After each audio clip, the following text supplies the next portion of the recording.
하나님의 말씀은 로마서 5장 9절에서 11절까지의 말씀을 봉독해 드립니다.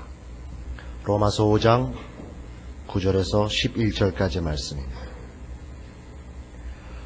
그러면 이제 우리가 그 피를 인하여 의롭다 하심을 얻었은즉 더욱 그로 말미암아 진노하심에서 구원을 얻을 것이니 곧 우리가 원수 되었을 때에 그 아들의 죽으심으로 말미암아 하나님으로 더불어 화목되었은즉 화목된 자로서는 더욱 그의 살으심을 인하여 구원을 얻을 것이니라. 이뿐 아니라 이제 우리로 화목을 얻게 하신 우리 주 예수 그리스도로 말미암아 하나님 안에서 또한 즐거워하느니라.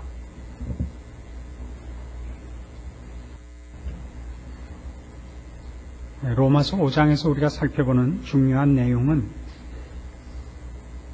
우리의 구원이 우리의 조건이나 노력이나 요구에 의해서 시작되거나 합의된 것이 아니기 때문에 우리가 얻은 바 이 구원의 그 특성, 은혜로 말미암고 하나님의 계획으로 말미암았다는 이 특성이 우리에게 허락된 이 구원을 완성의 자리까지 지키고 갈 것이라 하는 것에 그 초점이 모아지고 있습니다. 구원이 오직 그리스도로 말미암았으며 이 구원이 하나님의 은혜와 의지와 능력에 의해 결국 완성될 것이다 하는 것이 로마서 5장의 전반부에 나타나는 가장 중요한 사상입니다. 그래서 이제 살피려는 건 뭐냐면 오늘 본문에서는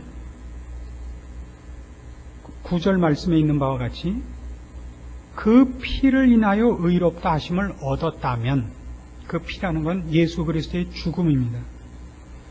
우리를 위하여 자기 목숨을 아끼지 아니하고 죽으신 그 예수 그리스도의 넘치는 은혜가 이제 하늘 보좌 우편에서 살아계셔서 우리 편을 드는 건 얼마나 더 굉장하겠느냐 하는 대조를 보여주고 있습니다.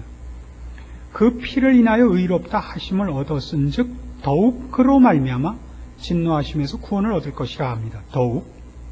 또 10절에는 이제 주님께서 우리를 위하여 하시는 거 말고 우리의 입장에서 보자면 우리가 원수 되었을 때에 그 아들의 죽으심으로 말미암아 하나님으로 더불어 화목되었은즉 화목된 자로서는 더욱 옛날에 우리가 죄인이었을 때도 은혜를 입었다면 그 은혜로 이제 하나님과 화목된 자로서 더욱더 큰 선물과 큰 은혜와 사랑을 받지 않겠느냐. 이것이 오늘 우리에게 성경이 알게 하고 싶은 얘기를 위한 서론적 단계입니다. 우리는 지난 몇 시간에 걸쳐서 확인한 바와 같이 우리가 요청을 하거나 자격이 없음에도 불구하고 예수 그리스도의 십자가로 구원을 얻었습니다. 그리고 이 일을 우리의 조건이나 자격이나 요청에 의해서가 아니라 하나님의 긍휼과 자비와 사랑을 따라서 시작하셨고 그렇기 때문에 우리에게 허락된 이 구원은 그 완성까지 가고야 말 것입니다. 그렇죠? 그럼 이제 오늘 우리가 살피려는 건 뭐냐 하면 과거에 우리가 지금 나라는 지금이 있기까지의 과거에 하나님께서 예수 그리스도로 말미암아 우리에게 허락하신 구원의 은혜성과 그것이 하나님의 은혜와 사랑에 의해서 된 것이기 때문에 완성될 수밖에 없다는 미래를 갖고 있습니다. 지금 내가 있는 과거와 우리가 결국 가고야 말 그 결국이 우리에게 확보되어 있습니다. 그 사이는 뭡니까? 현재죠. 그 현재는 뭐냐 하는 것이 11절에서는 이렇게 설명이 됩니다. 이뿐 아니라 이제 우리로 화목을 얻게 하신 우리 주 예수 그리스도로 말미암아 하나님 안에서 또한 즐거워하느니라. 하나님 안에서 즐거워한다. 사실은 로마서 5장에서 우리에게 가르쳐주고 싶어하는 건 이걸 겁니다. 우리가 예수 그리스도로 말미암아 구원을 얻고 난 다음에 이제 이 구원이 취소되지 않고 실패되지 않고 영광된 완성의 자리에 가고야 말 것입니다. 그것은 우리의 미련함과 우리의 실패에도 불구하고 되고야 말 것입니다. 왜냐하면 하나님이 계획하시고 하나님이 열심을 내신 일이기 때문입니다. 그럼 어떤 공통점 속에서 우리의 신앙의 현재를 확인해야 되느냐 할 때 처음부터 우리가 합의하거나 조건을 갖추거나 요청하지 않은 구원이었고 우리의 실패와 모자람에도 불구하고 될 것입니다. 시작을 하나님의 의지와 사랑과 은혜와 긍휼로 시작했고 그 동일한 하나님의 은혜와 긍휼이 우리를 완성의 자리에 이르게 할 것입니다. 그리고 이제 과거는 우리가 모르고 우리에게 일어난 일이라 할지라도 미래는 우리가 알고 있습니다. 우리의 소망이고 우리의 믿음의 내용입니다. 그리고 지금도 그래야 됩니다. 이제는. 그럼 셋의 일관된 하나의 흐름은 뭐냐 그러면 모든 것이 다 하나님이 그 뜻대로 하신다는 것이죠. 우리는 이 구원에 관하여는 이방인이었고 관심을 갖지 않은 자였고 주님이 우리를 위하여 죽으실 때도 우리는 죄인이었었던 사람입니다. 하나님과 멀리 있었던 사람입니다.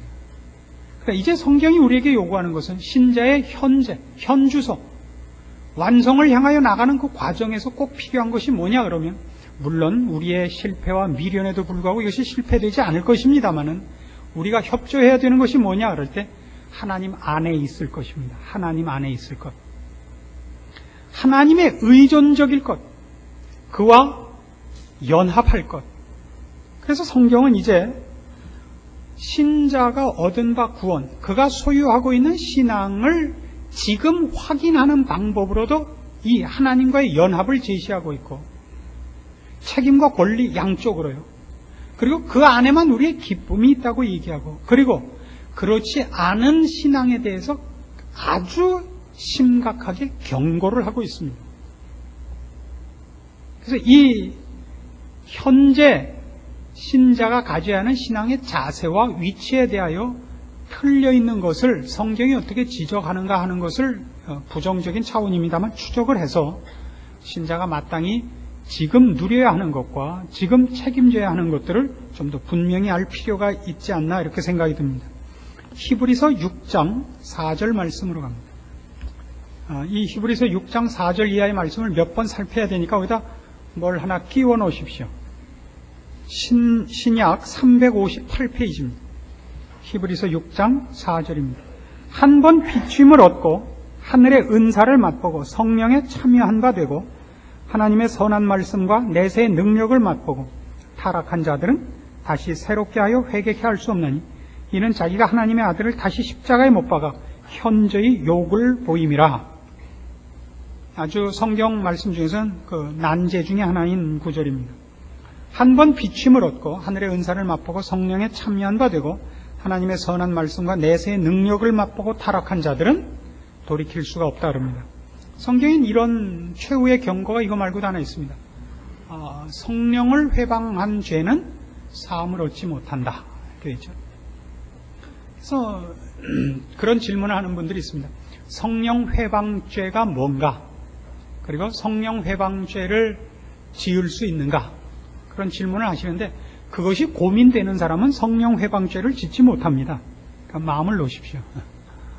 그리고 여기 있는 말씀도 얼핏 읽으면 그러니까 구원을 분명히 얻었다가 실패할 수 있는 것 같이 설명이 되어 있습니다만 그 내용이 아닙니다.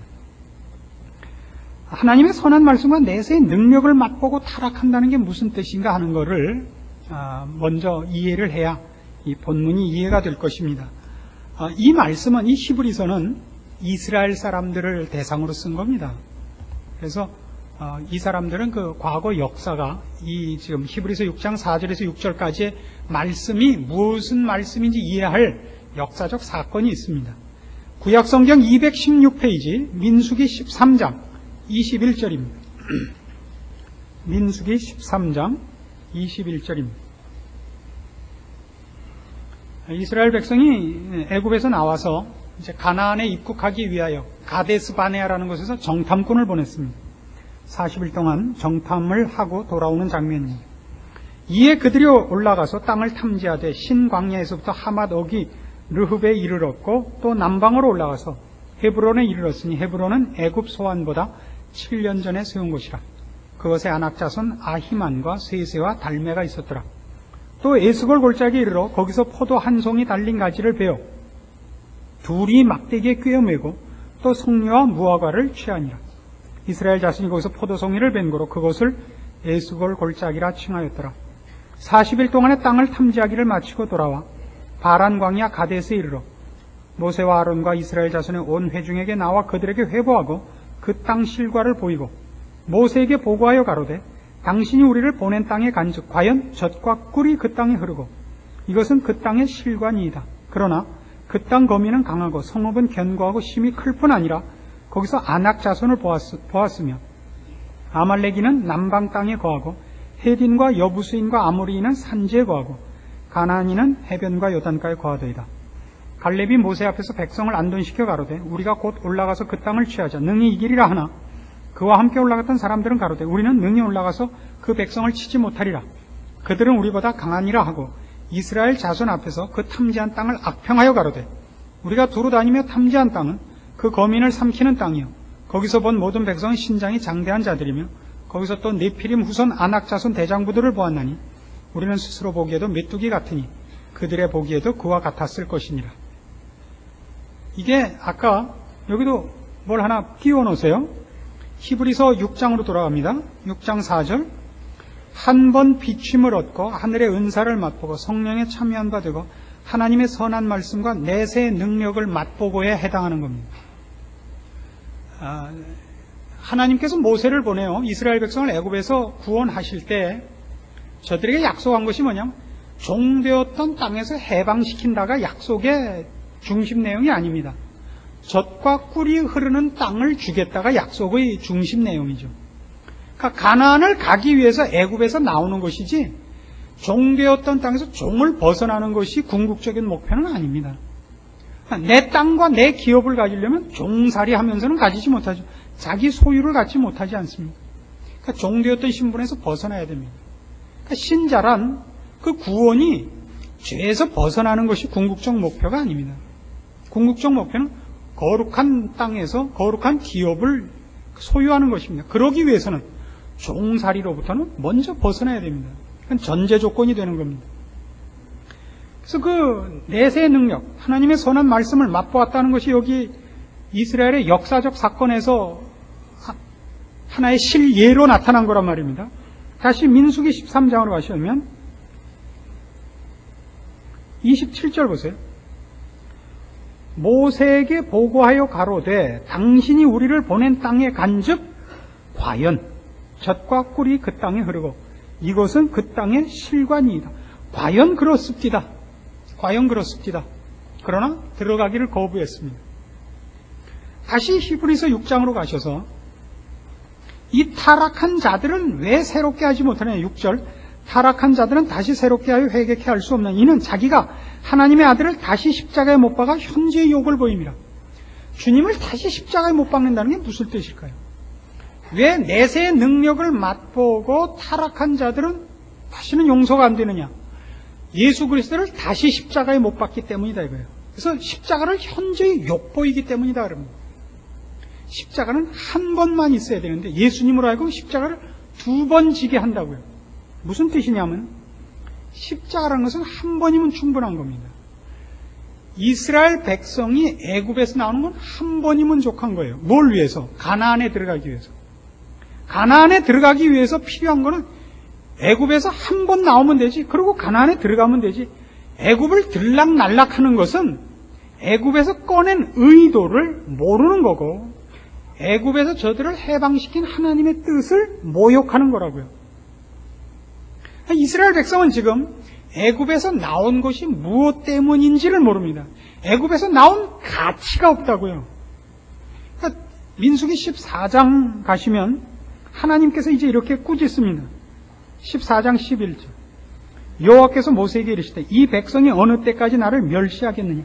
내가 그들 중에 모든 이적을 행한 것도 생각지 아니하고 어느 때까지 나를 믿지 않겠느냐. 내가 전염병으로 그들을 쳐서 멸하고 너로 그들보다 크고 강한 나라를 이루게 하리라.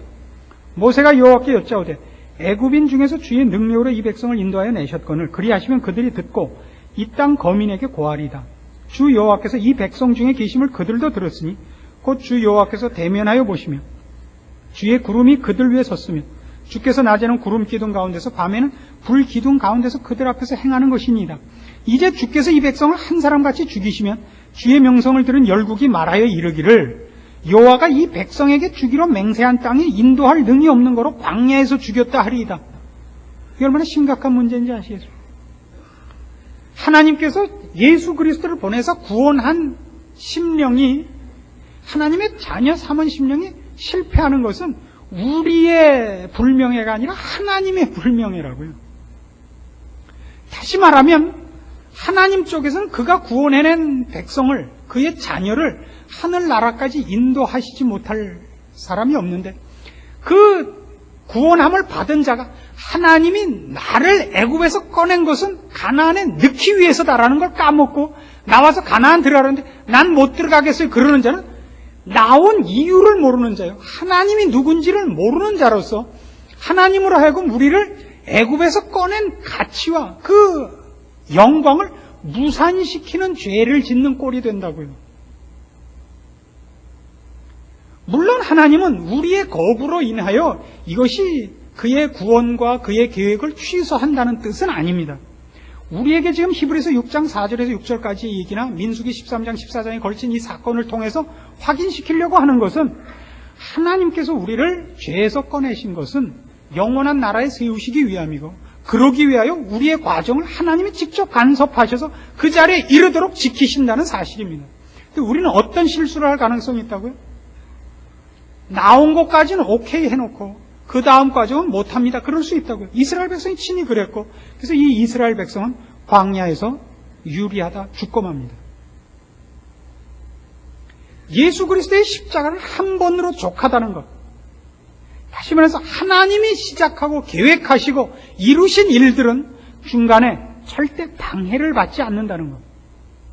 하나님이 우리와 의논하시지 않고 우리의 자격이나 조건을 묻지 않고 구원을 베푸셨습니다. 그렇죠?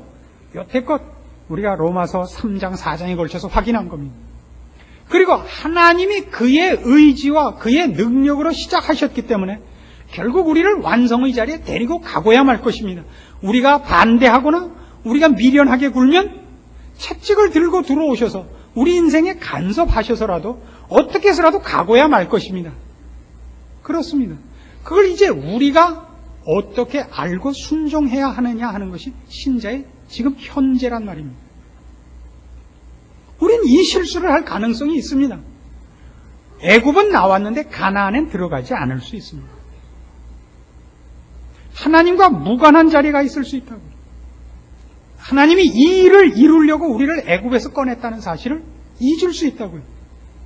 그래서 그걸 하나님 쪽에서 어떻게 처음부터 이 계획을 가지고 이 목표를 가지고 열심히 그의 지혜와 능력을 다 동원하여 한 일인가를 우리에게 분명히 알리려고 하는 것입니다. 비춤을 한번 비춤을 받고 내세의 능력을 맛보고 하나님의 선한 말씀을 알고 경험하고 타락한 자들은 다시 회개시킬 수 없다. 그럴 수 있다가 아니라 그런 일은 일어날 수 없단 말이에요. 하나님의 일에는 그런 일이 있을 수 없어요. 그러니까 누구를 위한 경고예요? 우리가 그거를 나눠서 갖고 있지 말라고요. 구원 따로, 지금 따로, 미래 따로 갖고 있지 말라고요. 구원은 예수 그리스도를 보낸 그 시점에서 이미 완성까지가 하나님의 계획 속에 있는 한, 그의 의지와 그의 목표 속에 있는 한 아무도 그걸 방해할 수 없다고요.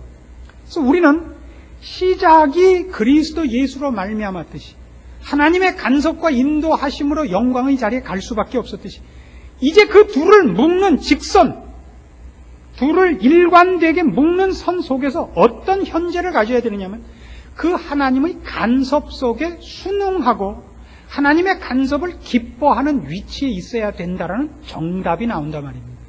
그래서 오늘 로마서 5장 11절이 뭐였죠? 무엇을 확인한 거예요? 우리가 어떻게 구원을 얻었는가? 우리가 어떻게 완성의 자리에 갈 것인가? 그러므로 지금 우리가 어디에 있어야 되는가? 이뿐 아니라 이제 우리로 화목을 얻게 하신 우리 주 예수 그리스도로 말미암아 하나님 안에서 또한 즐거워하느니라.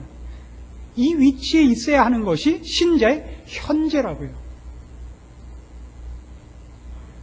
하나님께서 그의 무궁하신 은혜와 자비와 긍휼로 예수 그리스도를 통한 구원을 우리에게 주셨습니다. 하나님의 그 계획의 일관성, 영원성, 성실성이 우리를 영광된 완성의 자리에 가게 할 것입니다. 과거와 미래를 이제 일관되게 묶으시면 현재 신자의 위치가 나온다고요. 하나님이 우리를 나의 조건이나 나의 미련한 것을 개의치 않고 그의 성실하심과 그의 은혜로우심으로 구원을 허락하셨고 영광의 자리에 우리를 이르게 하시고 거기에 도달하도록 과정을 지키실 겁니다. 하나님이 나를 위하여 베푸신 은혜와 나를 위하여 준비한 영원한 소망을 하나님의 뜻과 하나님의 지혜에 순응하는 것이 우리의 책임이며 그가 우리를 복된 자리로 인도하신다는 걸 알고 그 안에 있음을 누리는 것이 우리의 자랑입니다. 됐죠? 그럼 왜 이 얘기를 이렇게 어렵게 자꾸 해야 되느냐? 우리는 신앙을 이렇게 생각을 하기 일쑤기 때문입니다. 이제 내가 예수 그리스도로 말미암아 구원을 얻었다. 이젠 더 이상 하나님이 나에게 더 뭘 애쓰시지 않아도 되는 독립된 존재가 되려고 한다고요. 하나님을 더 이상 구찬치 않게 하는 독립된 존재가 되는 것이 굉장한 신앙으로 오해하고 있는 신자들이 많습니다. 그 뜻밖의 많은 자들이 이 하나님 안에 있고 그에게 의존돼야 되고 종속돼야 하는 신앙으로 현재를 확인하지 않고 독립적이면서도 자신의 신앙을 오해하고 있다고요. 이런 식으로 예를 들어봅시다. 고린도 후서 12장입니다. 신약성경 299페이지 고린도 후서 12장 7절입니다. 여러 계시를 받은 것이 지극히 크므로 너무 자고하지 않게 하시려고 내 육체에 가시 곧 사단의 사자를 주셨으니 이는 나를 쳐서 너무 자고하지 않게 하려 하심이니라. 이것이 내게서 떠나기 위하여 내가 3번 주께 간구하였더니 내게 이르시기를 내 은혜가 네게 족하도다. 이는 내 능력이 약한 데서 온전하여짐이라 하신지라. 이러므로 도리어 크게 기뻐함으로 나의 여러 약한 것들에 대하여 자랑하리니 이는 그리스도의 능력으로 내게 머물게 하려 함이라. 그러므로 내가 그리스도를 위하여 약한 것들과 능력과 궁핍과 핍박과 곤란을 기뻐하느니 이는 내가 약할 그때에 곧 강함이니라. 사도 바울의 그 고백입니다. 사도 바울이 자기의 복된 사역을 위하여 하나님 앞에 좀 더 완전한 조건을 요구했습니다. 좀 더 건강하고 능력 있기를 구했습니다. 그러나 주님의 대답은 그렇지 않다는 겁니다. 네가 약할 때 더 강하다 이거예요. 왜? 약해야 훨씬 주를 더 자주 찾고 더 의지하기 때문입니다. 그러니까 오늘날 우리 신자들의 최고의 이 신앙적인 약점은 뭐냐면 능력을 요구하는 데 있습니다. 능력을 갖고 있어야 되면 능력은 언제나 얼마나 주님과 밀접하냐로 능력이 있어야 됩니다. 나에게 필요한 것을 주님이 내 편을 들어서 나를 위해 그 일을 이루어주는 것이 능력입니다. 그러니까 나의 필요가 주님의 필요와 일치하게 되는 것이 내 능력입니다. 그러나 우리는 그렇게 안 하고 주님이 가지신 능력을 어느 정도 이렇게 이양받는 것, 이렇게 유산으로 물려받는 것, 분양받는 것으로 생각해요. 그래서 이런 일들은 주님 그냥 계세요. 이건 제 손에서 처리하겠습니다. 이게 능력이라고 생각하는 사람이 상당히 많습니다. 그래서 주님께서 바울을 쓰기 위해서 가장 많이 준비하셔야 됐던 게 뭐냐? 바울에게 뭘 많이 알려주는 것이 아니고 바울에게 힘을 주는 것이 아니라 더 자주 주를 찾게 하는 것입니다. 그것 외에 아무것도 아닙니다. 바울의 능력은 그가 얼마나 많이 주님과 결합되어 있느냐입니다. 얼마나 많이 자기가 자신인지 주님인지 모를 만큼 그렇게 혼합되어 있느냐예요. 그래서 여러분 잘 아시는 이런 유명한 바울의 고백이 있죠. 갈라디아서 2장 20절. 바울의 이 고백이 무엇인지를 이해하셔야 됩니다. 내가 그리스도와 함께 십자가에 못 박혔나니 그런즉 이제는 내가 산 것이 아니요 오직 내 안에 그리스도께서 사신 것이라. 이제 내가 육체 가운데 사는 것은 나를 사랑하사 나를 위하여 자기 몸을 버리신 하나님의 아들을 믿는 믿음 안에서 사는 것이라. 그러니까 내가 사는 것인지 주님이 사는 것인지 모를 만큼 의존적이라고요. 연합되어 있다고요. 이것이 신자의 정당한 위치입니다. 현 순간에, 지금 이 순간에 신자가 믿음 가운데 있느냐 아니냐를 뭘로 보고 하느냐면 내가 얼마나 주님께 의존적이냐입니다. 그리고 그것이 그의 기쁨이어야 됩니다. 그러니까 기도만 해도 그렇습니다. 기도 그러면 우리는 기도라는 비법으로 주님 앞에 내가 필요한 무엇을 얻어내는 방법이라고 생각하는 수가 많습니다. 그러니까 기도란 근본적으로 우리에게 하나의 복입니다. 기도로 우리는 언제나 주님을 찾아갈 수 있고 만날 수 있습니다. 잠깐 기다려라가 없습니다. 기도에는. 기도를 하면 즉시 만나 주십니다. 그래서 기도를 하시면 누구나 그런 경험을 하시겠습니다마는 대표적으로 시편의 기도들을 보시면 기도가 언제나 그 기도를 하는 당사자의 절박한 문제로 인하여 기도가 시작됩니다. 그리고는 기도를 하면서 하나님 왜 나에게 응답하시지 않습니까? 왜 이 문제를 풀어주시지 않습니까? 그러면서 옛날 사건을 상기해요. 가만히 상기하다 보면 하나님이 한 번도 나한테 해롭게 한 적이 없고 무심한 적이 없었다는 과거 경험을 기억이 납니다. 그래서 원래 들고 들어갔던 절박한 기도를 팽개치고 하나님은 선하십니다. 나에게 은혜를 베풀 것입니다. 그래서 찬양으로 끝나는 것이 시편의 모든 패턴입니다. 그래서 우리가 기도를 하면 무슨 이익을 얻느냐 하면 내 욕심과 절박함으로 들어갔으나 주님의 뜻을 받아갖고 나오죠. 그래서 평안을 갖고 나오는 겁니다. 이게 기도의 원래 의도요, 가치입니다. 오늘 우리가 확인하려고 하는 것이 바로 이겁니다. 우리가 예수 그리스도로 말미암아 구원을 얻었습니다. 하나님의 간섭하심과 보호하심으로 영광의 자리에 갈 것입니다. 그걸 무엇으로 잊고 있습니까? 그 잊고 있는 그 과정이 지금입니다. 이 인생입니다. 우리가 예수 믿고 주를 만나기까지의 인생입니다. 거기서 여러분은 여러분의 신앙을 무엇으로 확인하며 무엇으로 감사합니까? 무엇이 여러분의 기쁨이고 신앙 가운데 자랑이고 여러분이 안심하는 것들입니다. 그런데 바로 이런 주를 찾으며 주와 만나며 주와 모든 것을 의논하며 주께 맡기며 이런 것들이어야 됩니다. 의존적이어야 된다고요. 그래서 우리가 이걸 못하기 때문에 그리고 필요한 만큼 안 하기 때문에 하나님께서 우리 인생에 간섭하셔서 세상적인 조건으로 풀 수 없는 고민거리를 주는 것입니다. 우리는 부정적이고 소극적인 차원에서 주를 만나기 시작을 하는 거죠. 적극적으로 찾아 나오지 않으니까 말이에요. 애들이 학교 떨어지고 죽을 병에 걸리고 어떤 일들이 안 되고 해서 더 이상 세상에다가 물을 수가 없고 도움을 요청할 수 없어서 주 앞에 갑니다. 그리고 거기서 영원한 것들을 배워 나오는 것입니다. 그래서 마땅히 신자들이 뭘 해야 되느냐 그럴 때 앞에 우리 히브리서 6장에서 경고받은 바와 같이 우리가 예수 그리스도를 믿으며 영원한 소망을 갖고 있으며 그 영광된 미래를 알고 있는 자들입니다. 그것을 알고 성령의 인침과 함께 하심을 소유하고 있으면서도 지금을 신자답게 살지 못하는 것을 성경이 얼마나 경고하고 있는가를 확인하고 성경이 요구하는 신자의 원 위치로 돌아오셔야 된다 이겁니다. 취소된다는 뜻이 아닙니다. 예수 그리스도로 말미암아 구원을 얻었지만 돌이킬 수 없는 죄에 빠질 수 있다는 얘기가 아닙니다. 그래서는 안 된다는 것을 성경이 경고하는 것입니다. 히브리서 6장으로 다시 돌아옵시다. 이게 무슨 얘기 끝에 나오는가 봅시다. 4절에서 6절까지가 1절 말씀부터 봅니다.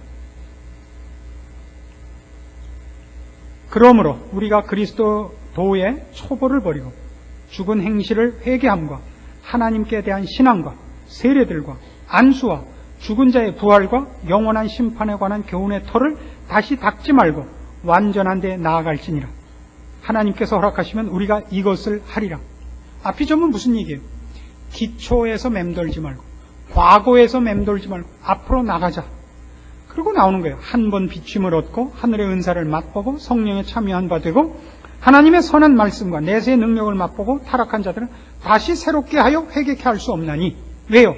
이는 자기가 하나님의 아들을 다시 십자가에 못 박아 현재의 욕을 보임이라. 1절에서 3절까지를 갖고 있다면 그것은 어디까지 가는 거예요? 영광의 자리까지 가는 거라고요. 예수 그리스도의 십자가는 우리 모두를 영원한 나라의 하나님의 영광된 자녀의 자리까지 도장을 찍은 사건이라고요. 그 일을 위하여 시작한 거라고요. 중간에 그것이 꺾이는 일은 십자가를 모욕하는 거라고요. 십자가를 모욕하는 거라고요. 그래서 이제 우리가 확인하는 겁니다.